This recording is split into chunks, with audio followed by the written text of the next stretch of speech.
قل إن الموت الذي تفرون منه فإنه ملاقيكم ثم تردون إلى عالم الغيب والشهادة فينبئكم بما كنتم تعملون আল্লাহ তার নবীরে বলেন, হে নবী, আপনি জানায়া দেন, তোমরা যে মৃত্যু থেকে পলায়ন করো, তোমরা যে মৃত্যু থেকে পলায়ন করার জন্য চেষ্টা করো, পলায়ন করো, কিন্তু তোমরা কি জানো না যে অবশ্যই তোমাদেরকে সেই মৃত্যু পাকড়াও করবে, তোমরা যেখানেই থাকো। আর এটাই সত্য, তোমাদেরকে মৃত্যু সময় মতো নির্দিষ্ট সময় তোমাদেরকে ধরে ফেলবে। আর যখন তোমাদেরকে নির্দিষ্ট সময় মৃত্যুটা পাকড়াও করে ফেলবে, তখন না ডানে ঘুরতে পারবা, না বামে ঘুরতে পারবা, না সামনে যেতে পারবা, না পিছনে যেতে পারবা। ঠিক যেই জায়গার মধ্যে দাঁড়ায় আসো, ওই জায়গার মধ্যে ধরাশায়ী হয়ে জমিনে পড়ে যাইবা। মৃত্যুটা কখন আসবে, কার কাছে আসবে, কিভাবে আসবে, আল্লাহ তাআলা এটা কাউকে জানায়া দেয় নাই। কিন্তু পৃথিবীর একটা বাস্তবতা হলো, যখন মায়ের পেটের ভিতরে সন্তান আসে, সেই সন্তান আসার আবির্ভাব পিতামাতা 1 বৎসর যখন সময় হয় তখনই জানতে পারে।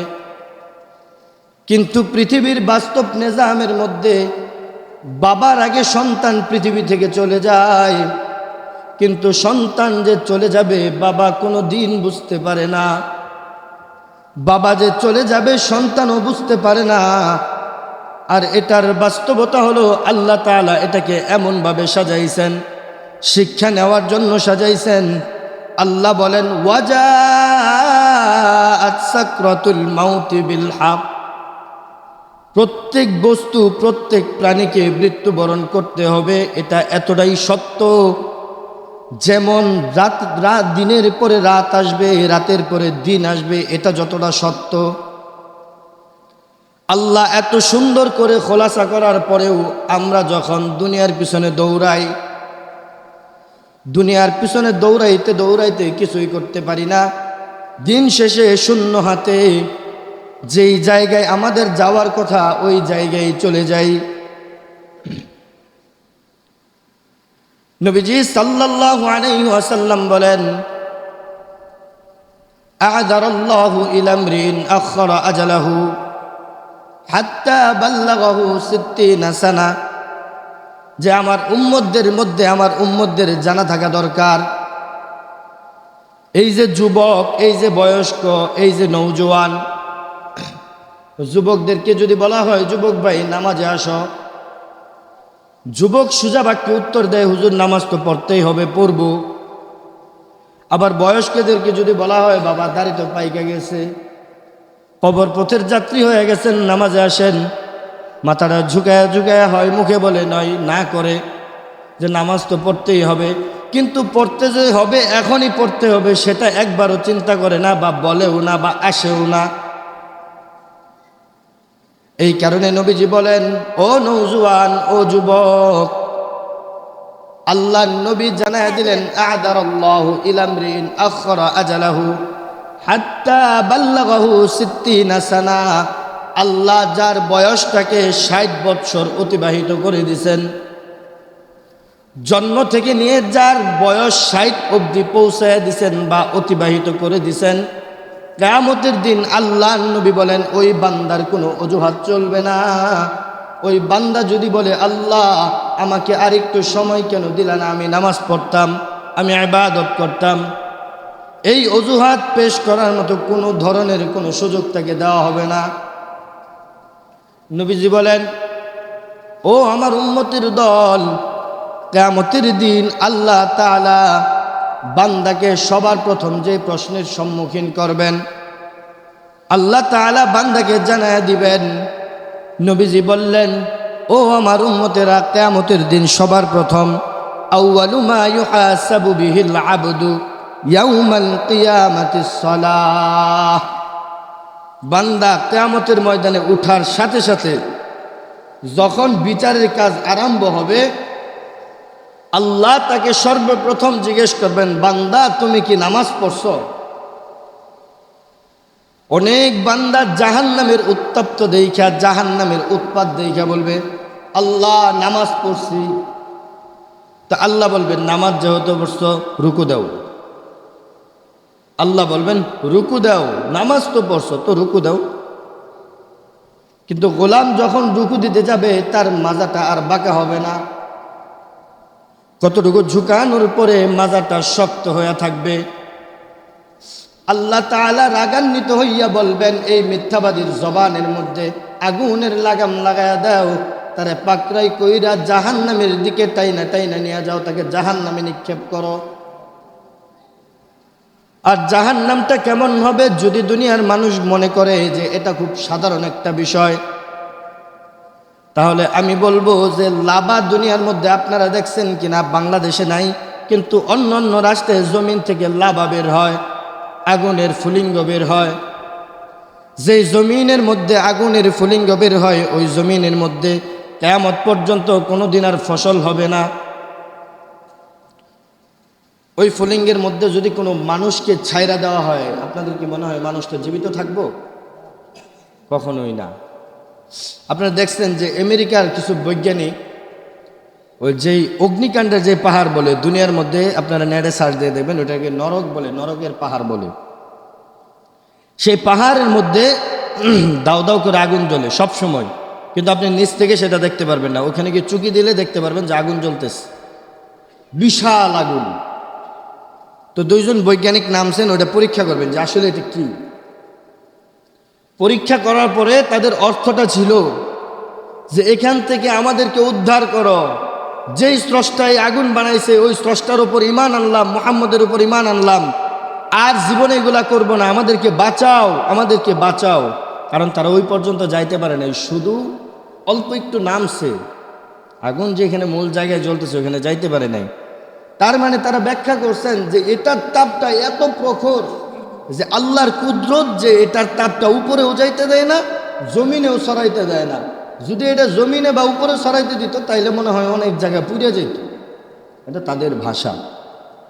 তো দেখেন, এটা তো দুনিয়ার আগুনের বর্ণনা তারা করছেন।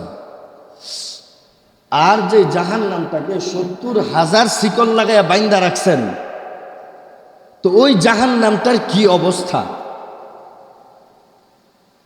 চলেন আমরা আবার জানি যে জাহান্নাম কেমন হবে, জাহান্নামে কাদেরকে পোড়াবে, আল্লাহ কাদের কথা বলছেন। খুব ভালো করে খেয়াল করবেন, নিজের চোখ বন্ধ করে নিজের প্রতি নিজের দোষগুলাকে খুঁজে বের করবেন। দেখেন জাহান্নামকে আমরা যারা সাধারণ ভাবি, আল্লাহ বলতেছেন ইয়া আইয়ুহাল্লাযীনা আমানু কু আনফুসাকুম ওয়া আহলিকুম নারা ওয়াকুদুহান নাসু ওয়াল হিজারা উইদ্দাত লিল কাফিরিন। বলেন হে নবী আপনি জানায়া দেন আমার বান্দাদেরকে, ইয়া আইয়ুহাল্লাযীনা আমানু কু আনফুসাকুম ওয়া আহলিকুম নারা, ও গোলাম আগে নিজেরা জাহান্নাম থেকে বাঁচো, তারপর আহাল পরিবার পরিজন আত্মীয় স্বজনদেরকে জাহান্নাম থেকে বাঁচাও। ওয়াকুদুহান নাস ওয়াল হিজারা, আল্লাহ তাআলা বলেন ওই জাহান্নামের খাবার হবে মানুষ এবং পাথর। উইদ্দাত লিল কাফিরিন, আল্লাহ বলেন ওই জাহান্নামের মধ্যে কাফের মুশরিকদেরকে পোড়ানো হবে। আল্লাহ কোনো মুমিনের কথা বলেন নাই, কোনো নামাজের কথা বলেন নাই। আল্লাহ এই আয়াতে স্পষ্ট জানায় দিলেন উইদ্দাত লিল কাফিরিন, যারা আল্লাহর সাথে নাফরমানি করবে, আল্লাহর নবীর প্রতি যারা নাফরমানি করবে, আল্লাহ ওই সমস্ত মানুষদেরকে জাহান্নামের মধ্যে পোড়াবেন। আল্লাহর নবী হযরত ঈসা আলাইহিস সালাতু ওয়াস সালাম এই আয়াতকে অপেক্ষা করে যখন ঈসা আলাইহিস সালাতু ওয়াস সালাম রাস্তা দিয়ে সফর করেন, বনি ইসরাইলের জামানার ঘটনা, ঈসা যখন রাস্তা অতিক্রম করেন দেখেন একটা পাহাড় আসমান এবং জমিনের মধ্যে ঝুলন্ত অবস্থায়, এবং পাহাড় থেকে কান্নার আওয়াজ আসতেছে। ওই আওয়াজ আল্লাহর পয়গম্বরের কান অবধি চলে আসছে। আল্লাহর পয়গম্বর ওই পাহাড়ের কাছে গিয়ে দেখলেন আসলে পাহাড়টা মানুষের মতো গুংরায়া গুংরায়া কাঁদতেছে। আল্লাহর পয়গম্বর ঈসা বললেন, এলাকার মানুষদেরকে জিজ্ঞেস করলেন যে এই পাহাড়টা আসমান এবং জমিনের মধ্যে ঝুলন্ত কেন? সবাই এক বাক্যে বলতেছে, আমাদের পিতারাও দেখছেন এরকম, আমাদের দাদারাও দেখছেন এরকম, আর এই পাহাড় থেকে আমাদের আদি পুরুষরাও এইভাবেই কান্নার আওয়াজ পাইতেছিল। আল্লাহর পয়গম্বর ঈসা তার সাথে থাকা জায়নামাজটা বিছায়া নামাজে দাঁড়ায় গেছেন। নামাজের মধ্যে দাঁড়ায়া দোয়া করতেছেন, আয় আল্লাহ, এই পাহাড়ের ভিতরে আমাকে প্রবেশ করার মতো ক্ষমতা দিয়া দাও, এই পাহাড়টাকে নিচু বানায়া দাও, আমি তার হাকিকতটা জানতে চাই। পয়গম্বরের দোয়া তো আল্লাহ ফিরাইয়া দেয় না। যখন পয়গম্বর এই দোয়া করলেন আর আল্লাহ তাআলা দোয়া কবুল করলেন, আর এই দোয়া কবুল করার সাথে সাথে পাহাড়টা জমিনে নামলো, তার কান্নার আওয়াজটাও বাইরে গেল। আল্লাহর পয়গম্বর ঈসা ভিতরে প্রবেশ করলেন। ভিতরে প্রবেশ করার পর পাহাড়কে ডাক দিয়ে জিজ্ঞেস করলেন, ও পাহাড়, তোমার কি অবস্থা, কি হয়েছে, আমাকে বলো। আল্লাহ তাআলা পাহাড়ের জবান খুইলা দিয়া আল্লাহর পয়গম্বর ঈসার সাথে কথার ব্যবস্থা করে দিলেন। পাহাড় এই আয়াত তেলাওয়াত করতেছে আর বলতেছে, আল্লাহ যখন এই কথা বলছে তারপর থেকে আমি পাহাড়ের কোনো ঘুম নাই, কোনো খাওয়া নাই, কোনো কিচ্ছু নাই, আমি পাহাড় অটো আমার চোখ দিয়া পানি আসে আর আওয়াজ আসে, আমি কি করব? ও আল্লাহর পয়গম্বর, আপনি আল্লাহকে বলেন আল্লাহ যেন আমাকে জাহান্নামে না দিয়ে দেয়। এবার অনেকে বলবেন, হুজুর পাহাড়ের কি জবান আছে? তাহলে আমারে বলেন তো, পাথরের কি পা আছে? বুঝেন নাই? পাহাড়ের কি জবান আছে? তাহলে পাথরের কি পা আছে? তাহলে জাফলংয়ে যে যারা পাথর তোলে তারা যে বলে মৃত পাথরগুলা ডুইবা যায় আর জ্যান্ত পাথরগুলা বাইসা যায়, এটা কেন বলে? নিশ্চয়ই আল্লাহর কোনো কুদরতের খেলামেলা আছে না নাই? আছে। আপনি যদি একটা ইট ছাড়েন, ইট বেশি ওজন না পাথর বেশি ওজন? পাথর বেশি ওজন না? তো আপনি যদি একটা ইট ছাড়েন, দেখবেন ইটটা ডুইবা যায়। যারা জাফলং গেছেন তারা দেখবেন যে পাথরগুলা ভাইসা যায় ওই পাথরগুলা যারা পাথর কোরায় তারা ধরে না, যে পাথরগুলা ডুইবা থাকে ওই পাথরগুলাই তারা কি করে? তুলে। দেখছেন না আপনারা?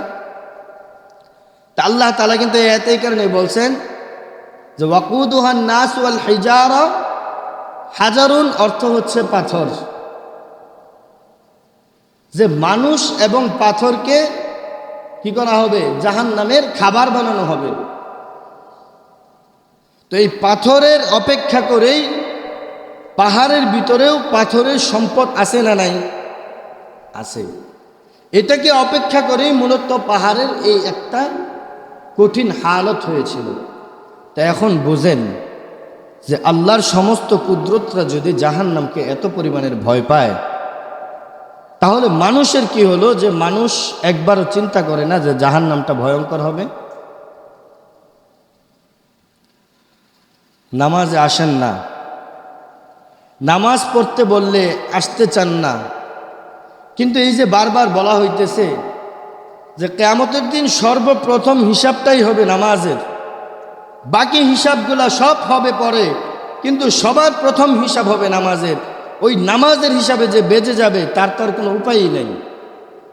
আর কিয়ামতের আগের প্রথম ঘাঁটি হচ্ছে কবর। ওই কবরে যে 3টা প্রশ্ন হবে, সেই 3টা প্রশ্ন যদি না পারেন তাহলে তো আপনি এমনি অর্ধেক জাহান্নামী। এখন আমার কথা হলো, দেখেন, নামাজ পড়তে অনেক সময় লাগে না, আপনি নামাজ পড়েন না, অথচ আপনাকে আমরা নামাজ পড়ে বিদায় দিই। আপনার জীবনের শেষ অধ্যায় যখন আপনাকে 3 টুকরা সাদা কাফনের মধ্যে পেঁচানো হয়, আপনি দুনিয়াতে থাকতে আল্লাহর পায়ে সেজদা দিলেন না, তাকবীর দিলেন না, নামাজ পড়লেন না, অথচ আপনি শেষ বিদায় লগ্নে আমরা আপনাকে নামাজ পড়ে বিদায় দিই। তাও কি আপনাদের বিবেক জাগবে না যে এই যে আমার শেষ সময়টায় আমাকে নামাজ পড়ে বিদায় দেয়, তার মানে নামাজটা কত গুরুত্বপূর্ণ এটা কি আপনারা কখনো বুঝবেন না? আপনারা বয়স্ক হয়ে গেছেন, আপনারা নামাজে আসেন না, অথচ ফজরে এমনও যুবক পোলাপাই নামাজে আসে যে হাঁটু পর্যন্ত পেক কাদা পাড়ায়া নামাজে আসে। কি আসে না? আসে। এই যে আমাদের এই মসজিদে, অথচ আপনি যুবক মানুষ, আপনি হাঁটতে পারেন, চলতে পারেন, ফিরতে পারেন, দোকানপাটে বসে আপনি সময় কাটাইতে পারেন, অথচ আপনার কপালটা কত পোড়া। আপনি যারে আপন বলে সাক্ষী দিলেন তার পায়ে আপনি সেজদা দিতে রাজি না। অথচ আল্লাহ কোরআনের মধ্যে নামাজ সম্পর্কে 400-এরও অধিক আয়াত বর্ণনা করছেন। কত পরিমাণের হাদিস যে বর্ণনা হয়েছে নামাজ সম্পর্কে, কিন্তু কি লাভ বলেন?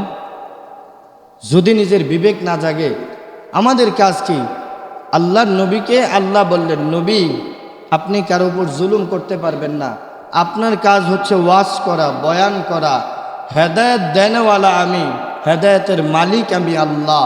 ওই বান্দা যদি আমার কাছে হেদায়েত না চায়, যদি চেষ্টাও না করে, তো আমি আল্লাহ তারে হেদায়েত দিব কি করে? মানুষ কোনো দিন কল্পনা করে না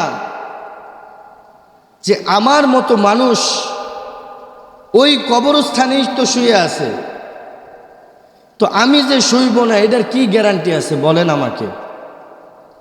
আরো বাস্তব শিক্ষা নেন যে আল্লাহ আছেন, এটা সত্য, 1000 গুণ সত্য, 1,00,000 গুণ সত্য, এতে কোনো অবিশ্বাস করার মতো কিচ্ছু নাই।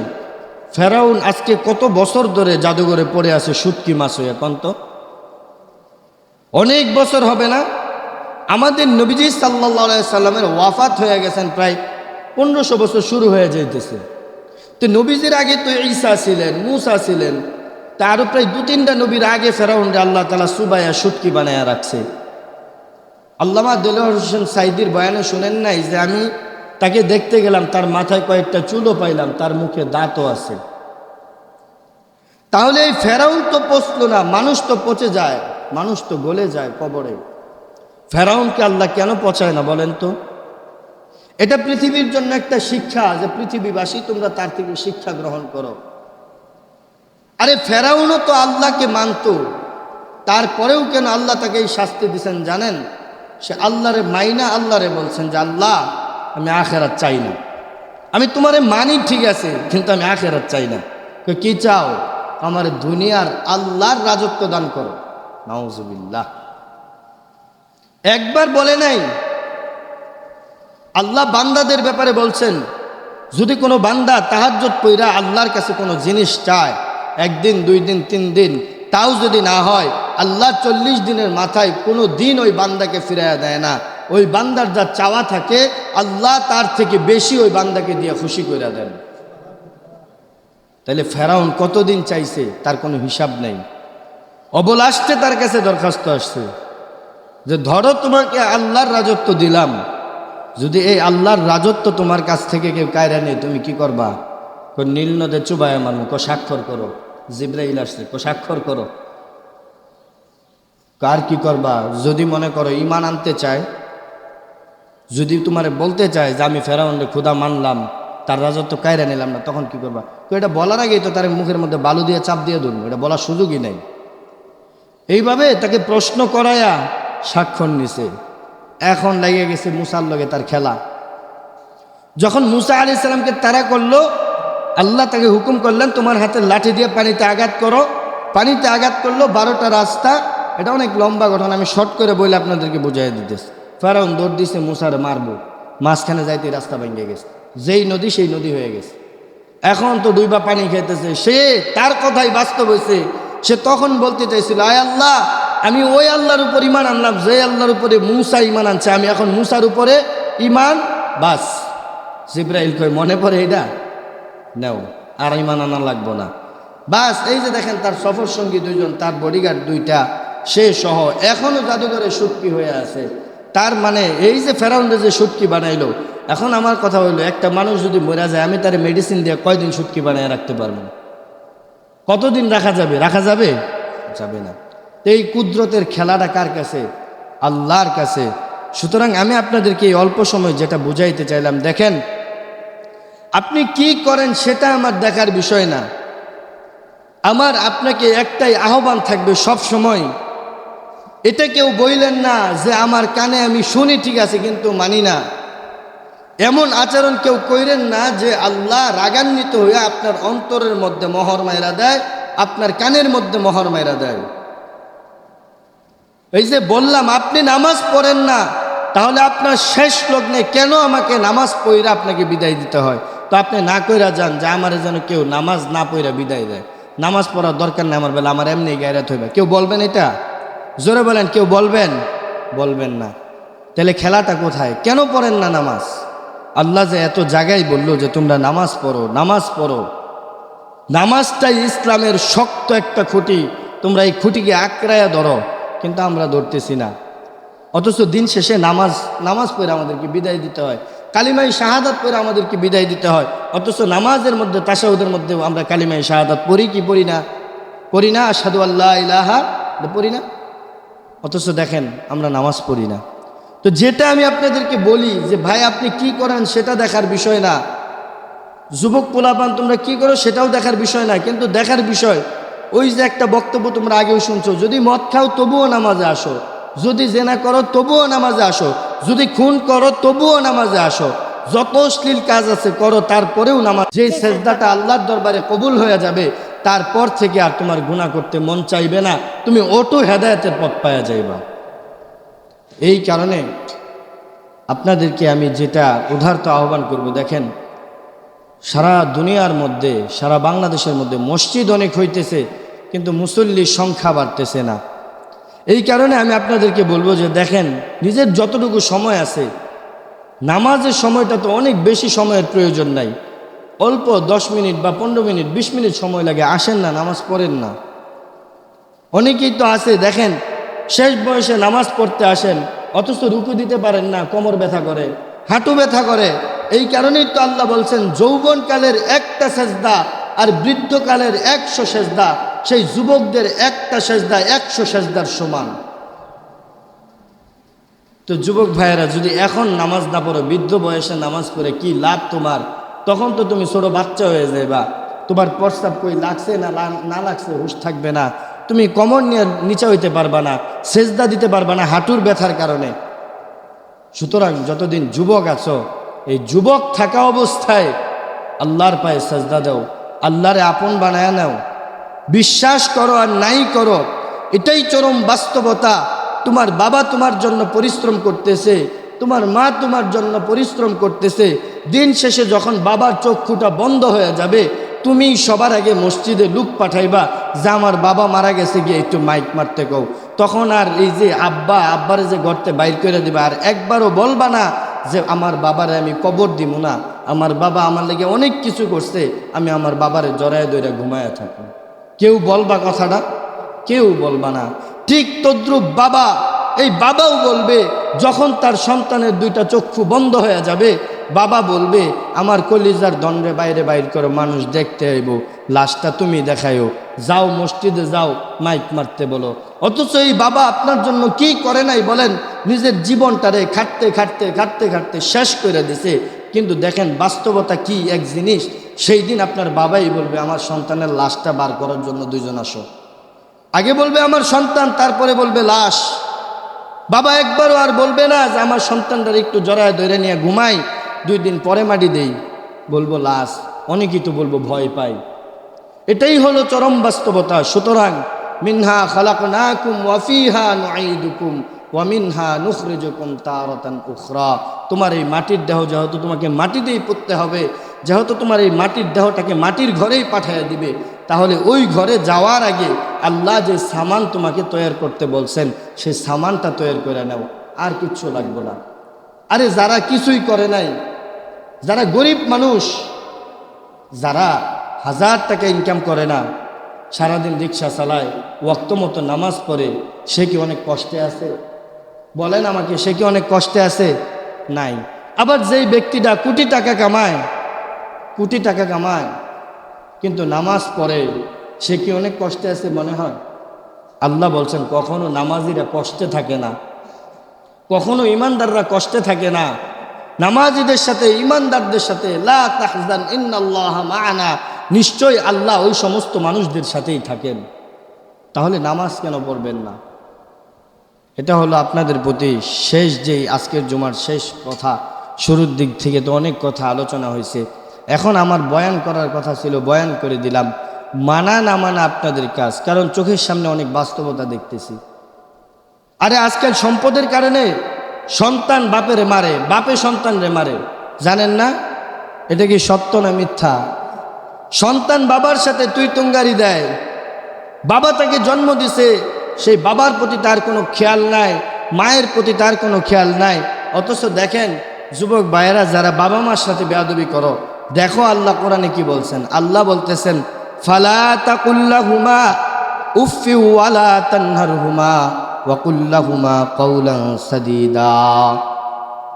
কখনো এমন আচরণ করো না যে আচরণের কারণে বাবা মা, ফালা তাকুল্লাহুমা উফ, যেন বাবা মার মুখ দিয়া উফ শব্দটা বের হয়, এমন আচরণ কখনো কইরো না। আর যদি এমন আচরণ করো, তোমার 50 বছরের ইবাদত নয়, 1000 বছরের ইবাদতও যদি থাকে, তোমার বাবা মা শুধু উফ শব্দ করার কারণে সব বরবাদ হয়ে যাবে। তো এই কারণে বাবা মা যেটা বলে, যদি পছন্দ না হয় চুপ থাকো, যদি ভালো লাগে কথা বলো, আর যদি পছন্দ না হয় চুপ থাকো, বাস। চুপ থাকার মধ্যেই কামিয়াব। তো যেই কথাগুলো বললাম, একটা হলো প্রিয় ভাইয়েরা, আল্লাহর দ্বীনকে জমিনের মধ্যে প্রতিষ্ঠিত করতে হলে আপনাকে আগে সবার প্রথম আপনাকে ইমানদারের দিক দিয়ে প্রতিষ্ঠিত হতে হবে। আপনারা জানেন তো, মুসলমানের কোনো হাতিয়ার নাই, কোনো শক্তি নাই, শুধু মুসলমানের একটাই শক্তি, আল্লাহু আকবার। এটাই মুসলমানের শক্তি। তো এই কারণে আমি আপনাকে বলবো, ওই যে আপনি আল্লাহু আকবার বলবেন, এই আল্লাহু আকবারের জিকিরটা তো আপনার জবানে জারি রাখতে হবে, নাকি?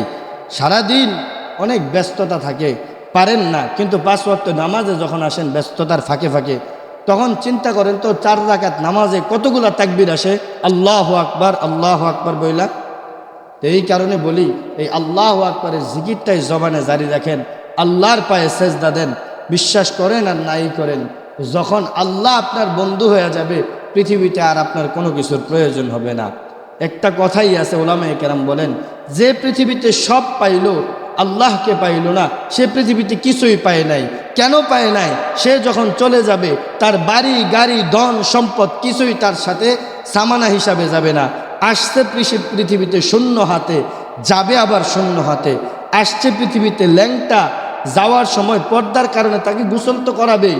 3 টুকরা কাফনের কাপড়ের ভিতরে ওই যে পাতলা 3টা কাফনে পেঁচায় দিবে, ওই উলঙ্গই থাকবে তুলনামূলকভাবে, ঠিক না? তো যেহেতু আসছি ল্যাংটা, যাবো 3 টুকরা কাফনের কাপড়ে প্যাকেট হইয়া, মাঝখানে যা কইরা গেলাম কিছুই আর আমার রইল না। না রইল কি? কারো কাছে মনে হয় আছে থাকবে? কবরে দিয়ে দিব 10 কোটি টাকা, দিবে না। সুতরাং এই কারণেই ওই কবরে যাওয়ার আগে যে কথাগুলো বললাম, যে আল্লাহকে পাইল না, সে পৃথিবীতে কিছুই পাইল না। আর যে পৃথিবীতে কিছুই পাইল না কিন্তু আল্লাহকে পাইল, তার পৃথিবীর কোনো দরকার নাই। সে আল্লাহকে পাইছে মানে সে পৃথিবীতে সব পায়া গেছে।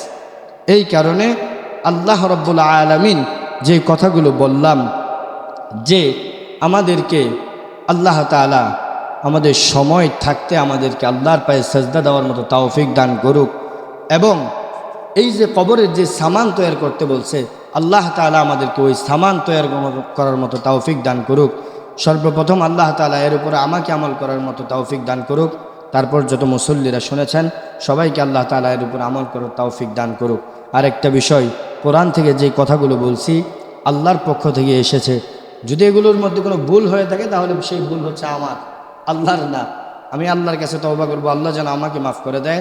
আর যেই কথাগুলো সঠিক হয়েছে সেগুলো আল্লাহর পক্ষ থেকে হয়েছে, চেষ্টা করব আল্লাহ তাআলা যেন আমাদের সবাইকে এর উপরে আমল করার মতো তৌফিক দান করেন। সবাই বলে আল্লাহুম্মা আমিন। ওয়া